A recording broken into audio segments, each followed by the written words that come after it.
Poker Union Limbo welcomes you. Today, we will discuss poker mathematics, one of the most crucial aspects of the game. If you learn to correctly calculate the odds of improving your hands and those of your opponents and use this knowledge to make informed decisions, your game will noticeably improve. Poker mathematics is widely used by players everywhere. Based on mathematical calculations, they make well-founded decisions. They can act intuitively but also rely on luck.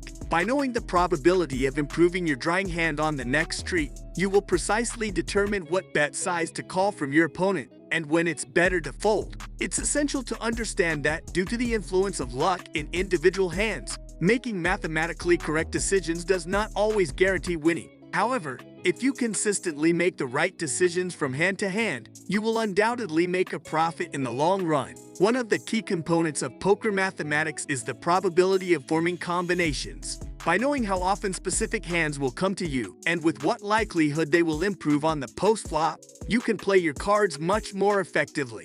For instance, a premium starting hand, like 2 aces, will come on average only once in 220 hands or with a 0.45% chance. The probability of getting a pair of kings is 0.9%. Any pocket pair will occur in 5.9% of hands. On the flop, any pair will improve to a set or a stronger combination with a probability of 10.8%. If you have 2 suited cards in your hand, they will improve to a flush on the flop in only 0.84% of hands. On the river, this combination will be completed more frequently, around 6.4%. Situations often arise where a player completes an incomplete combination on the flop or turn with only 1 card needed to finish it. These combinations are called drawing hands. Novice players may not know how to respond to an opponent's bet in such situations, whether to call or fold. This is where poker mathematics comes in handy. To determine whether calling is profitable, you need to compare the chance of improving your hand with the pot odds.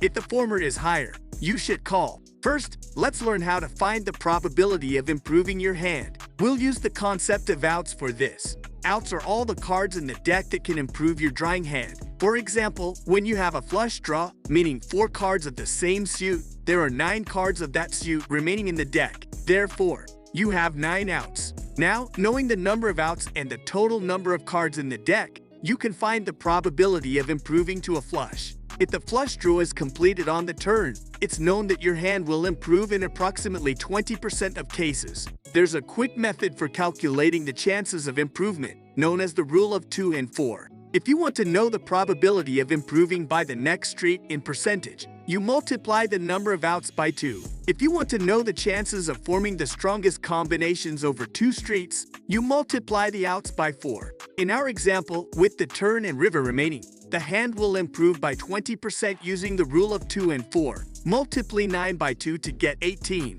which is close to the actual value. Now, let's talk about pot odds. Pot odds show the relationship between the money needed to call a bet and the money already in the pot. Returning to our example, we see that there are 157,000 chips in the pot. To call the bet, the player with the flush draw needs to invest 30,000 chips. By comparing these numbers, we can see that to win the pot, the player needs to invest 1 part, or 16% of the total pot. So, we know that the chance of improving the hand is 20% and the pot odds are 16%. The former is higher in this situation, so calling the bet is the correct decision, just as the player with the flush draw did in our example. This decision seemed profitable not only in the long run, but also in this particular hand since the flush was completed and they won the pot. In this specific example, we explained how to use poker mathematics to make informed decisions. If you enjoyed the video, don't forget to like and subscribe to the channel. If you're not with us yet, feel free to ask any questions on the topic in the comments. Join Limbo and start winning.